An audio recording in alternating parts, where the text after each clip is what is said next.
Hi friends, big boss season 6 weekend എപ്പിസോഡിൻ്റെ promo വന്നിട്ടുണ്ട്. അതിനകത്ത് ലാലേട്ടൻ നോമിനേഷൻ ലിസ്റ്റിലുള്ള ഓരോരുത്തരായിട്ട് ചോദ്യങ്ങൾ ചോദിക്കുന്നുണ്ട്, അവരുടെ ഒപ്പീനിയൻസ് ചോദിക്കുന്നുണ്ട്. എന്നാലും ഓരോരുത്തരായിട്ട് അവരവരുടെ ഒപ്പീനിയൻസൊക്കെ പറയുന്നുണ്ട്. അപ്പോൾ ഇടയ്ക്ക് കൂടി ഈ ഒരു ആസ്മിൻ ചോദിക്കുന്നുണ്ട്, എനിക്ക് ഈ എലിമിനേഷനൊന്നും ഒഴിവാക്കാൻ പറ്റുമോ എന്ന് ചോദിക്കുന്നുണ്ട്. അപ്പോൾ അത് നോക്കാമെന്നൊക്കെ പറയുന്നുണ്ട് ലാലേട്ടൻ. പിന്നെ അതിൻ്റെ അപ്പുറത്ത് തന്നെ നമ്മുടെ രതീഷിൻ്റെ കൂടി ഒരു എൻട്രി കൂടി ഉണ്ട്, അത് നമുക്ക് കാണാം ഇന്നത്തെ എപ്പിസോഡിൽ. അവസാനം നമ്മുടെ ജാസ്മിനും ജിൻഡോയെ ചോദ്യം ചെയ്യുന്നുണ്ട് ലാലേട്ടൻ.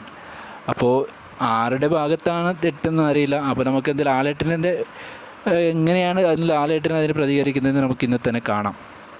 എന്തായാലും ബിഗ് ബോസിലുള്ള കണ്ടസ്റ്റൻ്റൊക്കെ ജിൻഡോക്കെതിരെയാണ് സംസാരിക്കുന്നതൊക്കെ. അപ്പോൾ ഇന്നലെ തന്നെ നമ്മൾ കണ്ടതാണ്, സായിയും ജിജുവും ഒക്കെ പ്ലാൻ ചെയ്യുന്നുണ്ട് അവനൊന്ന് കോർണർ ചെയ്തിട്ട് അവൻ്റെ എതിരെ കംപ്ലൈൻറ്റ് കൊടുക്കണം എന്നൊക്കെ ശരണ്യൻ്റെ അടുത്ത് പറയുന്നുണ്ട് ഇങ്ങനെ ചെയ്യാൻ വേണ്ടിയിട്ട്. പക്ഷേ അതിൽ എൻ്റെ അഭിപ്രായത്തിൽ ജിൻഡോ അല്ല കുറ്റക്കാരൻ. കാരണം വെച്ചാൽ ജിൻഡോൻ്റെ വേറെ വീഡിയോ ആയിട്ട് ഞാൻ എന്തായാലും അതിൻ്റെ ഒരു ക്ലാരിറ്റി എൻ്റെ അടുത്ത് കിട്ടിയിട്ടുണ്ട് ഇൻസ്റ്റാഗ്രാമിലൊക്കെ. ഞാൻ എന്തായാലും നിങ്ങളായിട്ട് ഞാൻ ഷെയർ ചെയ്യാം. അപ്പോൾ ഇന്നത്തെ വീഡിയോ നമ്മൾ കാണുമ്പോൾ തന്നെ രണ്ടുപേരിൽ ആരെങ്കിലും ഒരാൾക്ക് എന്തെങ്കിലും കിട്ടും എന്നുള്ളൊരു ഉറപ്പാണ്.